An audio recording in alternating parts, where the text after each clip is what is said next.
Hazing in Schools. I named this presentation Eyes Wide Open because sexual harassment and hazing is a deviant behavior. And so that is something that they do when you're not looking, or when they don't think you're looking. So this is why I named this presentation Eyes Wide Open. I am a retired health and PE teacher as of this year, yay, yay. So I'm joining your ranks, I love it.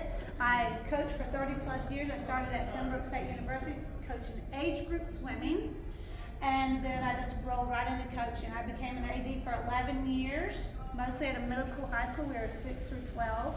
I was assistant to the high school and middle school AD. I do have my master's in physical education and sports administration at UNC Pembroke, as well as I'm a certified master athletic administrator with the NIAAA. And I teach courses with the NIAAA. We're a team of legal team with the NIAAA, and it's highly recommended that any athletic directors get involved in these courses as well. But I'm on the legal team, which we will cover several legal topics here. This is my slide information, and I will have it again, but I also have some cards that has the new unofficial business that I'm doing that I'm retired, called New Hope Outcomes, where I'm reaching out to people for free to help them become healthy physically, mentally, emotionally, socially. And back in the day, we used to say spiritually, but midway through my teaching, we had to drop off the spirituality part of our teaching. You probably remember that. So, all right, so the resources from this course, from this class, comes from 506 and 508 courses with the NIAAA.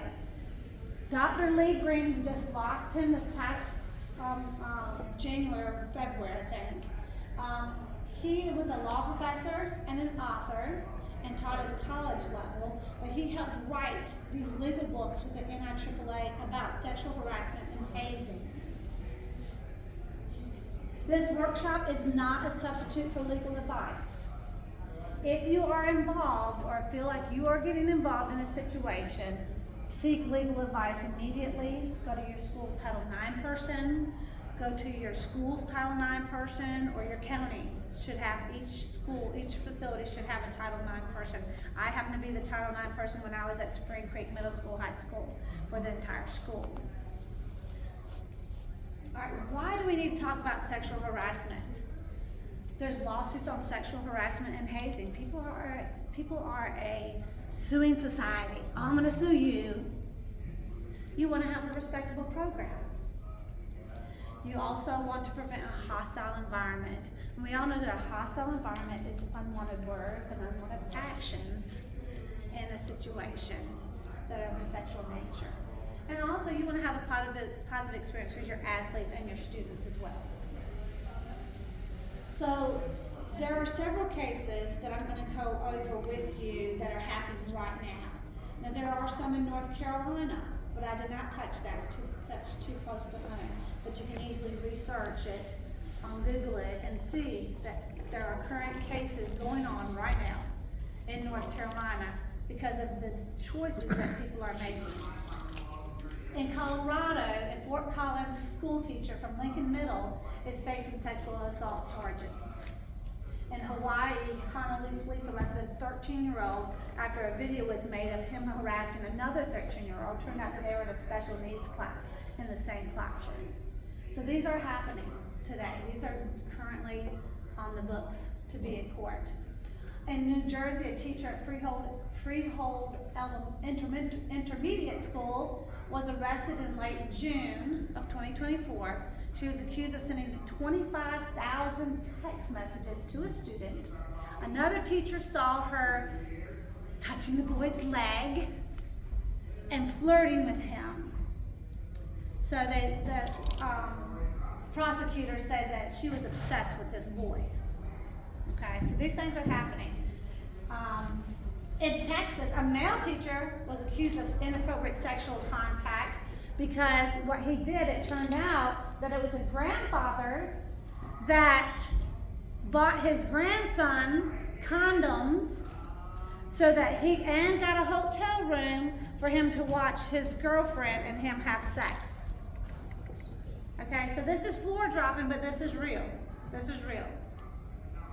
All right, so sexual harassment manifestations, there's 3 of them. We've heard of quid pro quo. You give me something and I'll get you something. And it doesn't have to come out and say, hey, if you do this for me, I'm going to do this for you. It just might be, hey, if I don't do this for her, she's not going to give me the raise I want, or she's not going to give me the promotion I want. So that's what quid pro quo stands for. So the manifestations we have, you could have a school personnel on school personnel. So teacher to teacher, could be principal to a teacher. Okay? Another one is school personnel on a student. So a teacher and student, or coach and student. For the personnel to personnel, it could be coach to coach as well. And then you have student on student sexual harassment manifestations as well. So we're going to cover 10 sexual harassment prevention recommendations that are recommended by Dr. Lee Green and the course 5 and 6 that I was telling you about. So these are the 5 ones that we're going to go over in detail. Let's talk about sexual pervasive language or jokes. Does anybody have a quarter on them? You got a quarter? You might have a quarter? I meant to bring my quarter. Okay, so one of the jokes I heard was you have a quarter, and you flip it and say, you hear the coaches talking about it. Heads, I get tail. Tails, I get head. Okay, so that's a joke. Oh, it's funny. Now some people might say, oh, that's, yeah. But some people it might be very offensive too. But you have coaches sitting around in the locker rooms, or I mean in the gyms, waiting for their parents to pick them up, waiting for kids to pick them up. And so kids overhear these things. Kids don't miss a beat. So if you're in there joking around and making jokes about it, then kids are going to hear it. So here's this one right here. A male coach of a girls' basketball team consistently used sexually explicit and sexually derogatory language during a practice, often making sexual derogatory comments directed at specific players. So sometimes you have to be very careful about what you say around your students and your student athletes. So never use language or tell off-color jokes around your students. There's a time and place. All right, sexually explicit pictures. We have our cell phones. I usually use my cell phone, but he's using it right now. All right, you have your cell phones and you're coaching or you're teaching, and you set your phone down to direct another student or do something like that, and the kids will pick your phone up. And I'll tell you, these kids are smart. They're going to figure out your code if you have one, and they're going to go through it. And if you've got pictures of you and your wife, or you and your husband, or a joke that you sent to someone, kids will find it. They'll see it. I had a guy, this is my first time with my husband hearing this story.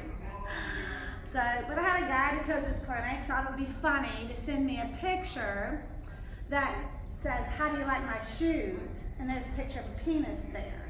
Okay, so it didn't bother me, they're just guys, it's funny, but to someone else, it probably would have bothered them very much so.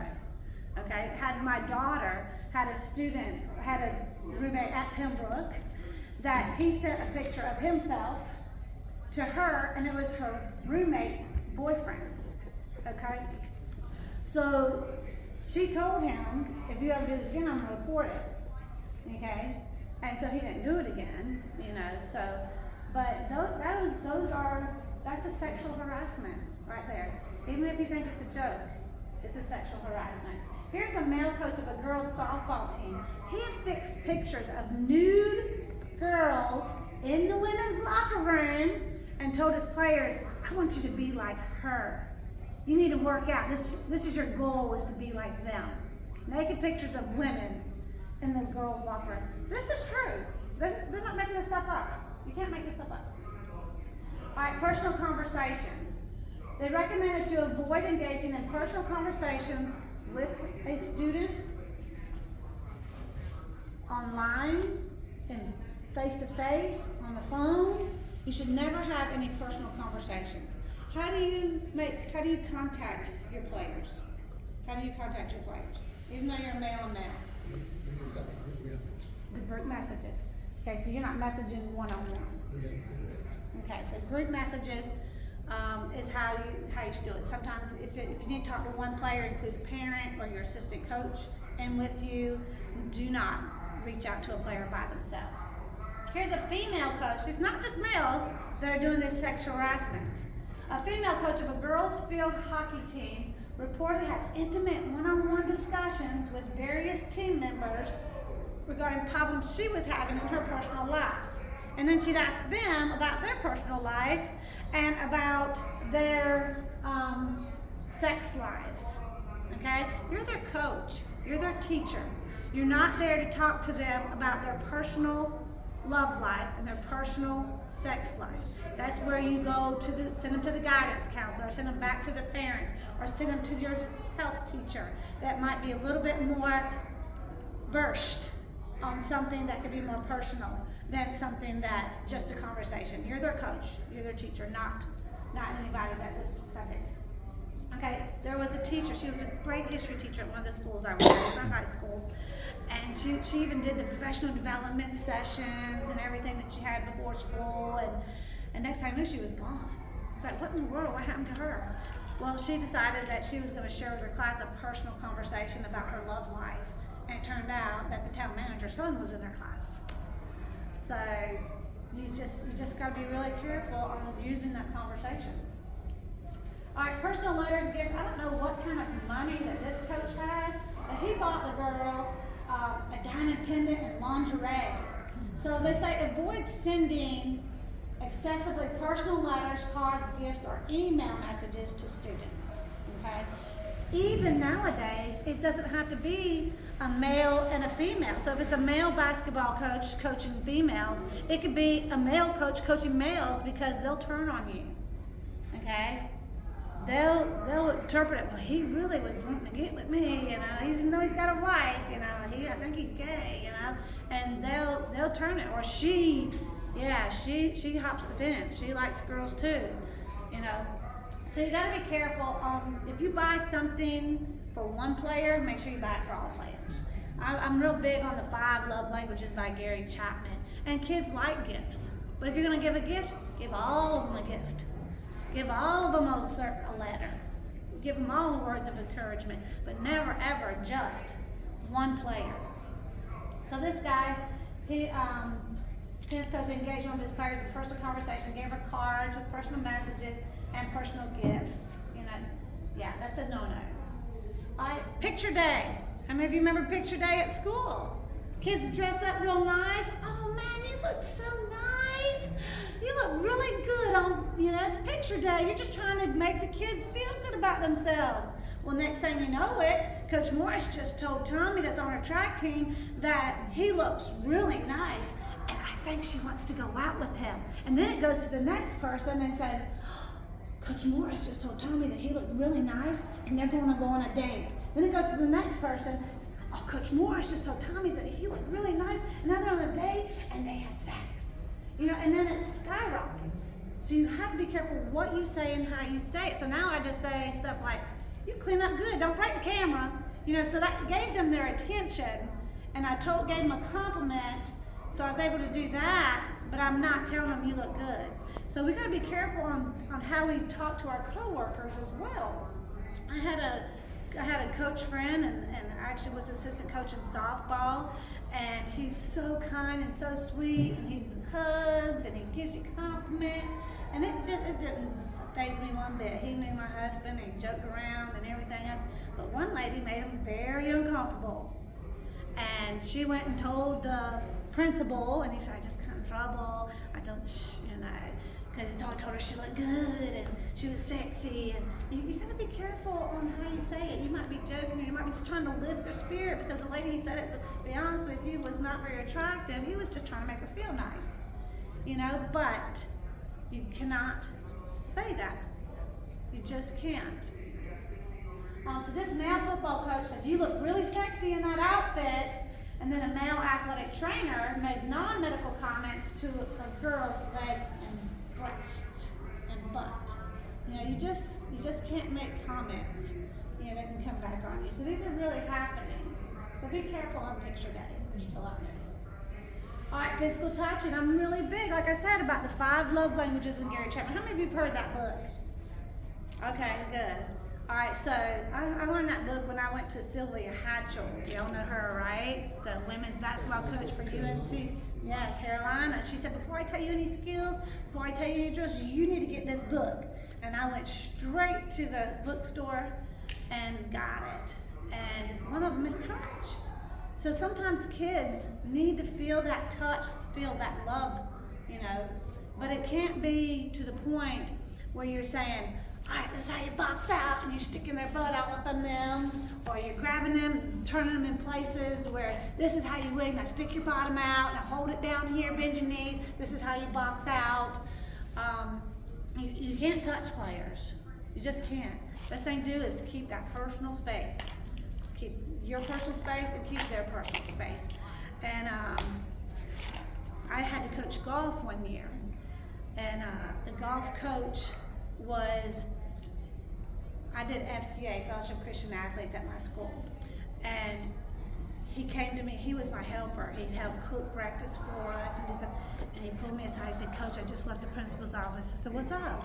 He said, I had a player tell on me saying I touched her inappropriately. I said, what in the world? He goes, yeah. He said, I was just telling her that turn around. I turned her around and I leaned over her and said, this is how you do this. This is how you do it. And I was like, whoa, Coach, because I've been teaching this for several years. I said, well, Coach, I said, you can't touch players. I know and I believe that you did not mean anything by it. I said, but you cannot touch your players. It's the perception. Now, you could have done one player and it might not have bothered her. She might have been very thankful, but this player obviously made her very uncomfortable. So we ended up losing a great teacher because he felt that, when this happens, it's reported, there is a process that has to be turned in, that has to follow the red tape. And it's not that they don't believe you, but they have to investigate you, investigate her, investigate the situation. And so they asked me to coach because I have my CDL. I'm not a golfer, but because I have my CDL, I had to drive the bus for the golf team, and I was able to coach it some. But so just don't touch any players. But this male football coach engaged in sex with a 15-year-old female. A female PE teacher engaged in oral sex with an 18-year-old. Guess where? At school, during school. This male coach of girls consistently grabbed players to correct their position. And again, that's what I was talking about. They probably didn't mean anything by it. Don't touch them. Don't touch them. All right, rides home. You'll find coaches having a hard time because they're sitting there waiting and waiting. You don't probably have this problem at a Christian school. But at public schools, you're waiting and waiting and waiting for the parent to get off work, to come pick up their child. They're waiting. So I'm just hopping in my car. I did it. Man, when I was at Goldsboro High School, I coached track. I had a truck. I'd put some in there, some in the front, and I'd take them to projects wherever they lived, and I'd drop them off. And if I didn't do that, they probably wouldn't have been able to come to practice because they needed something like that. But once I learned how to do this, I stopped. I had one girl, I used to take her, Brittany Billups. I used to take her. She lived past me, and I would take her home. But after I started teaching this class and learning this, I was like, because she could easily turn on me and say, hey, Coach Morris, she didn't start me. And so she put her hand on my leg and really put me in a very compromising situation. And I even had a player that just lived from, she could have, if it was a male, and as the trick was, they would have walked home. But she could have walked home, but of course I wouldn't let her. That never came up, but she was close enough to walk home. And her parents, Dad was always late coming to pick her up. And I could have easily put her in my car, dropped her off, and I could have been home an hour and a half earlier. But again, nope, I didn't do it because it can put you in a compromising situation. So don't give players a ride home. This male coach of the girls basketball team often gave the 16-year-old female plaintiff a ride home from practices, asking questions about her boyfriend, about her love life, and her sex life. Again, that is not the place for coaches to communicate to their players. All right, one-on-one meetings.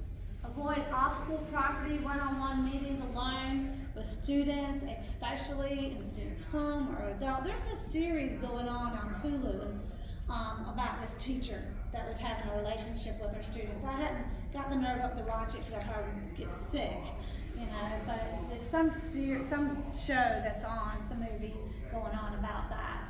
But this male softball coach at a state tournament, and you guys probably go to baseball tournaments, don't you? Okay. Do you have any back girls? No. No, okay, I was a back girl in high school. So male softball coach at the state tournament asked the 15-year-old plaintiff to come to his hotel room to discuss the upcoming game. And even though he didn't touch her, but he laid in the coach's shorts on the bed without a shirt on and leering at her. You know, there's a time and place. That's never a time and place for you to be alone with a student athlete. Okay. All right, off-school property overnight trips. You probably haven't noticed it, but a lot of public schools don't do much overnight trips. Okay, unless that's big-time state tournaments or something like that. It's because of things like this. It's because of things like this. Exercise a great deal of caution. Make sure that you have plenty of chaperones when you do away trips.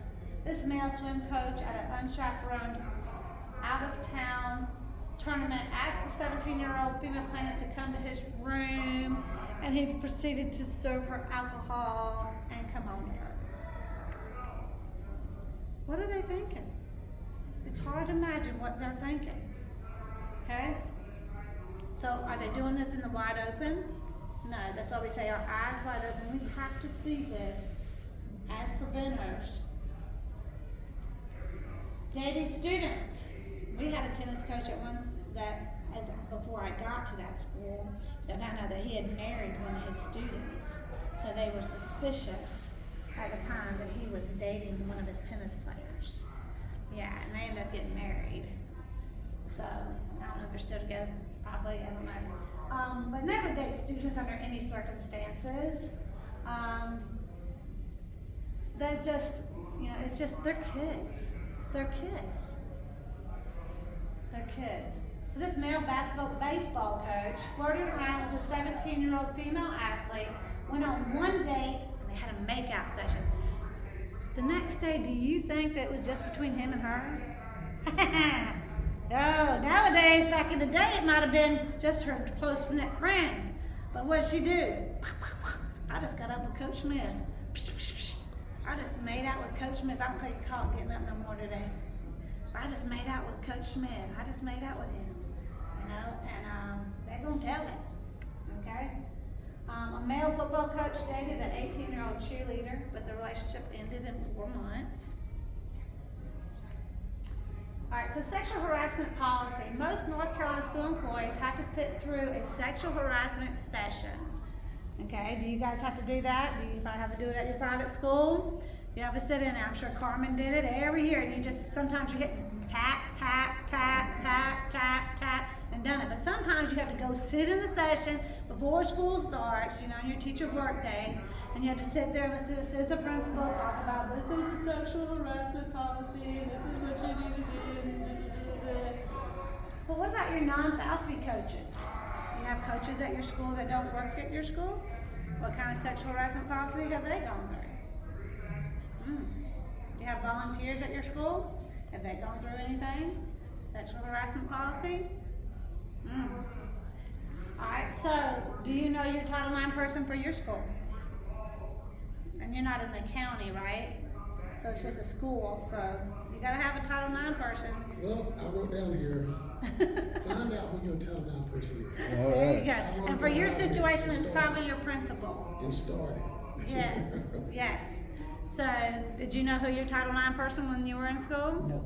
Carmen, do you know who your Title IX person is? No? I know who the person is over in Guilford County. Oh, She used to be my former principal, that's why I know who she is. okay, so you know the person from Guilford County. So what you're telling me is there is an appointed person at my private school that's Title IX. There should be. Now, private school's a little bit different. You have to have someone Title IX person at a federally funded school. But a lot of private schools are somewhat federally funded, and so they don't miss out on it. But you should have somebody. But I know for sure public schools have to have somebody because they're federally funded. All right, so are you covering this sexual harassment topics with your team? When you have your team meetings, I'm sure you're having team meetings at the beginning of your season, right? and you meet with your parents and you meet with your kids, are you including them? This is a hostile environment. This will not take place. You know, my boys will not be sexually harassing other girls in the school or each other. Do your athletes know that they can come to you as a coach? Do your students know that they can come to you? Do they feel comfortable coming to you and talking to you about a hostile environment? That's very important that we have that available. All right, let's talk about hazing. Hazing, of course, is an act against a student. Hazing is getting another student that is coerced into doing harm to another person just to feel included, to be part of the group. Has anybody ever been hazed? I was. You never been hazed, Corman? I was hazed. I was at UNC Pembroke State then, for a sorority. We had to wear our toga outfits, and we had to be hazed. The girls would haze us, and they would at the where we went and ate in the cafeteria. And I had a sorority pledge sister that, you know, she wanted to sit down and eat or whatever, and but as soon as she went to go sit down, my sister said, "Would you go get me a cup of water?" She sat down. "Would you go get me a fork?" Man, Deanna Alexander was so upset because they would get her every time. Of course, I was like, "Can I get you anything before I sit down? Can I get you anything?" You know, because I just went along with it, just had fun with it. You want to share your hazing? Fraternity. Huh? I was in a fraternity. Fraternity. So you can imagine. Yeah, that fraternity story will get you. All right, so that is part of hazing. Now people say that's tradition. Okay, but hazing is when something is doing harm to another person as well. All right, so there's two type of manifestations: coach to student athletes, and also students to students. Okay, you can even have coach to coaches, you know, or teachers to teachers. Initiation fee. Okay, initiation type thing. All right, so physical abuse is one of the ones of hazing that takes place. Beatings, spankings, sleep deprivation, excessive exertion. You played football. Did you ever have to get in the circle? I've heard a lot of football players saying, "All right, you got a bad grade or you got rode up in so-and-so's class, you get in the circle." I'm not sure what all they did in that circle, but I'm sure you can tell me something. You don't want to be in that ring, did you? Nope. Okay, so that's physical abuse. All right, freshman soccer players were forced to line up against the wall naked and hold their ankles as soccer balls were kicked at them from short range, and the hazing ritual was called butts up. That's crazy. There's a whole lot more. This is just the one that I picked out for this session. Okay. Confinement. Tied up, thrown in a locker, tied on the goalpost, tied on the back fence, you know, at home plate, on the back gate. The male swim team members were hog-tied and used as human bowling balls when rolled down a school hallway floor covered with gallons of liquid soap. Okay? So confinement is a type of hazing. Disgusting substances. Using feces, urine, peanut butter. Of course, we just talked about soap, glue, blood.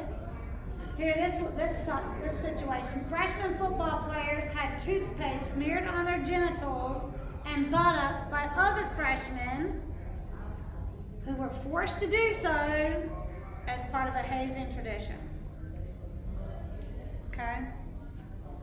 So be suspicious, eyes wide open of this situation.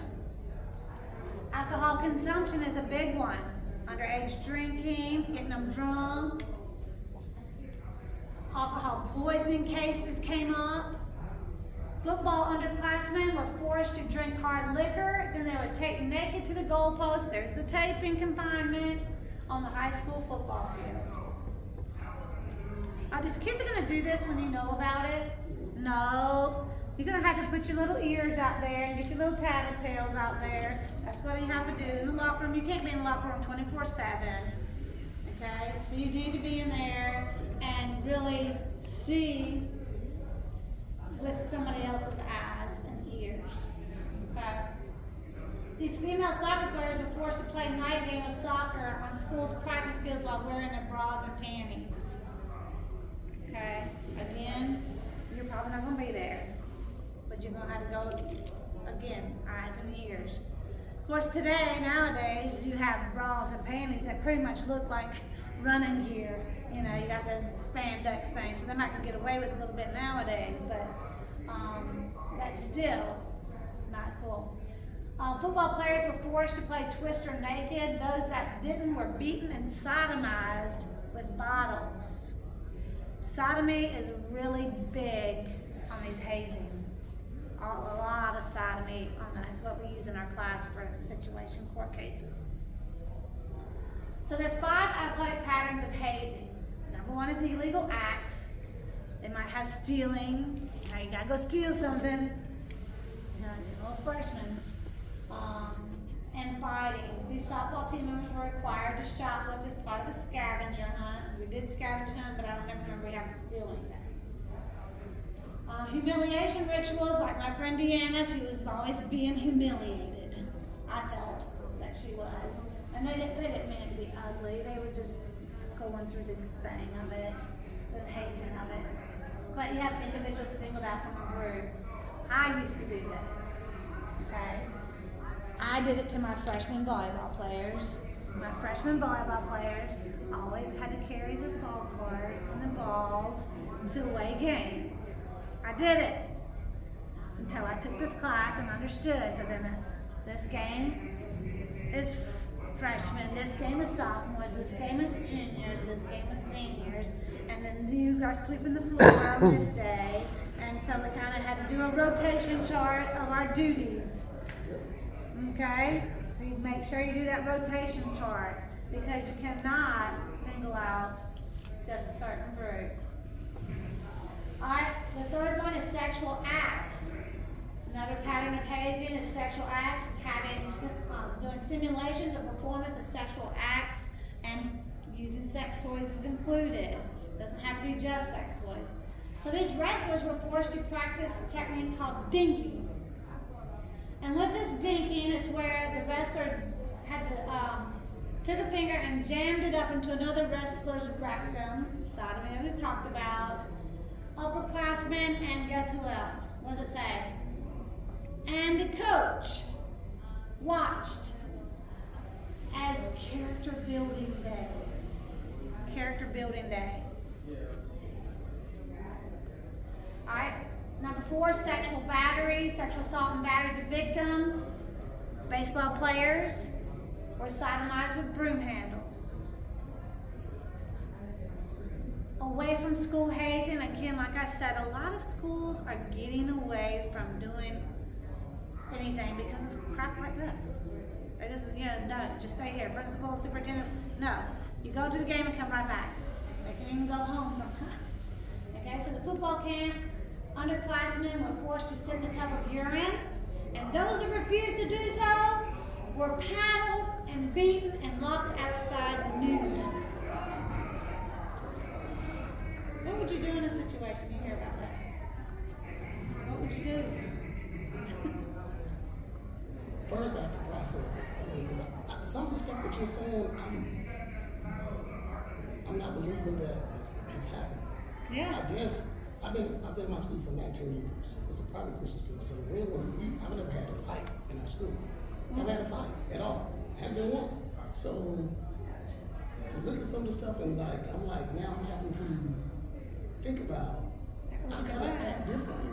I gotta do some things differently because I don't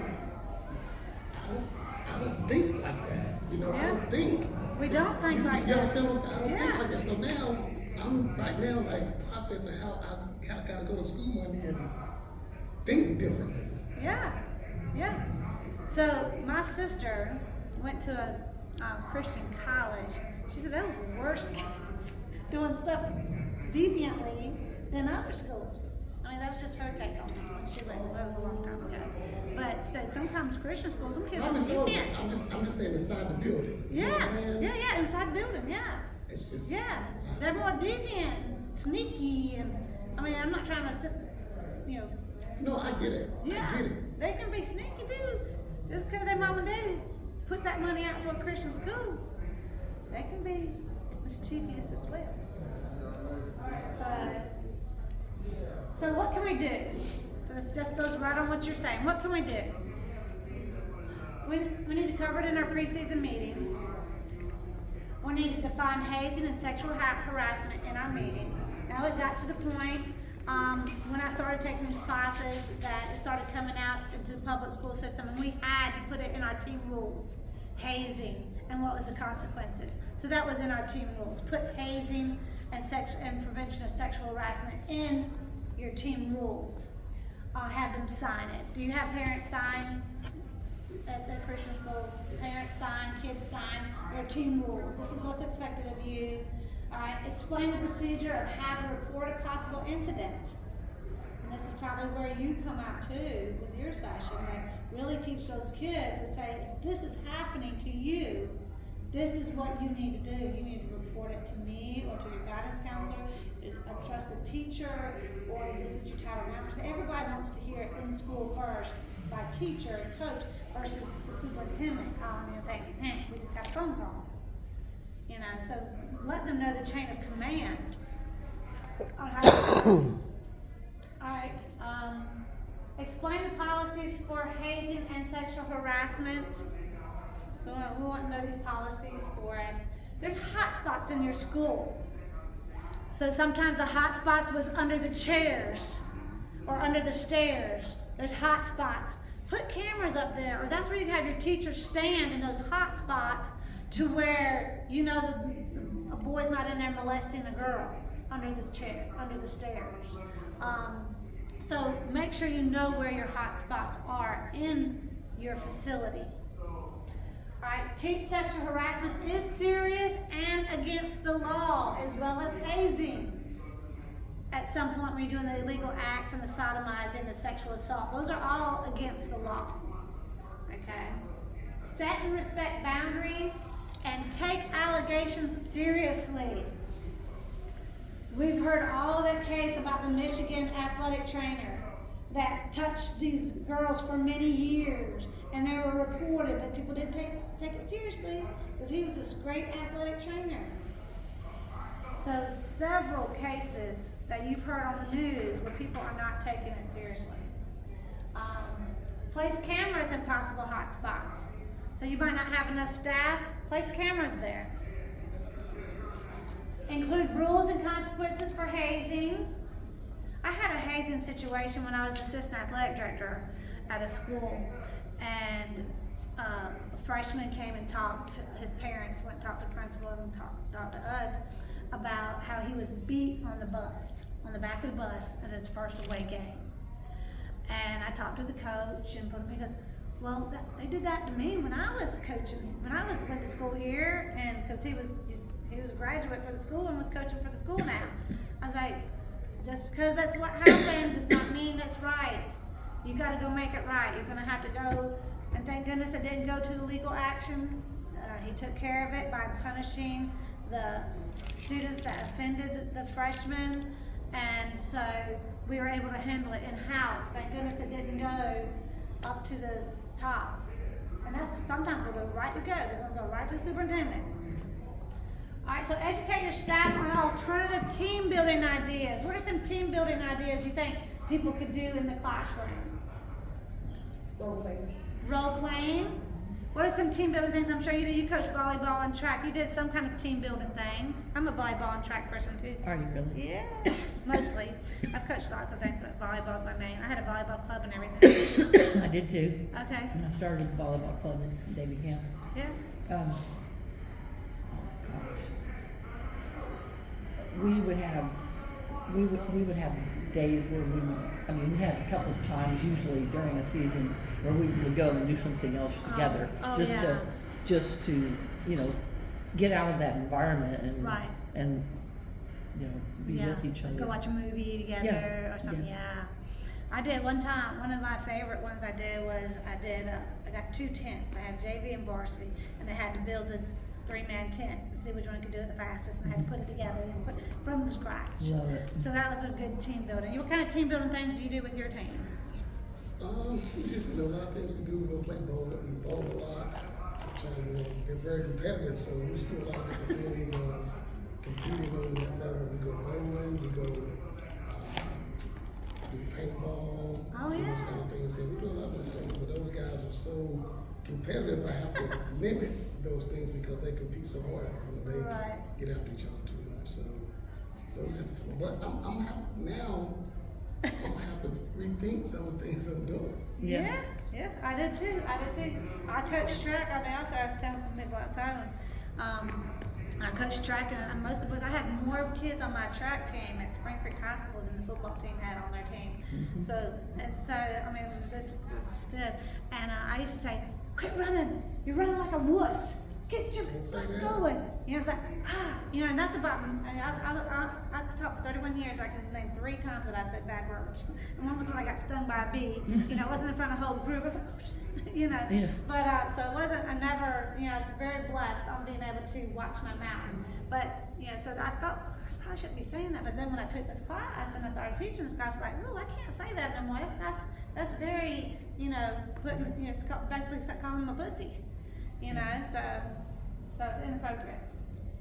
So educate on team building activities, and then share these 10 sexual harassment prevention recommendations. And I will share this PowerPoint on HOOVA so that you guys can have it. And then of course my cards are back there that I'd love for you to take one, and that's my office at newhopeoutcomes.com, or my email that you can take a picture of the screen here. And I'll share this, like I said, I will share this PowerPoint with you. So this is my information. Now that I am retired, I do look to do some more presentations. I did this presentation right here actually at the Greensboro Coaches Clinic that we have every year, and I had like 50 people or so more there at that situation. So I'd love to come to your counties or anything you want to come out. I have, I got Captain Brett, my husband, comes and helps me sometimes when he's not driving the boat. He's retired retail. So, do I have any questions? This is a very sensitive subject, so you guys were very brave to come in here and see this section. So, yay. All right, you can turn it off.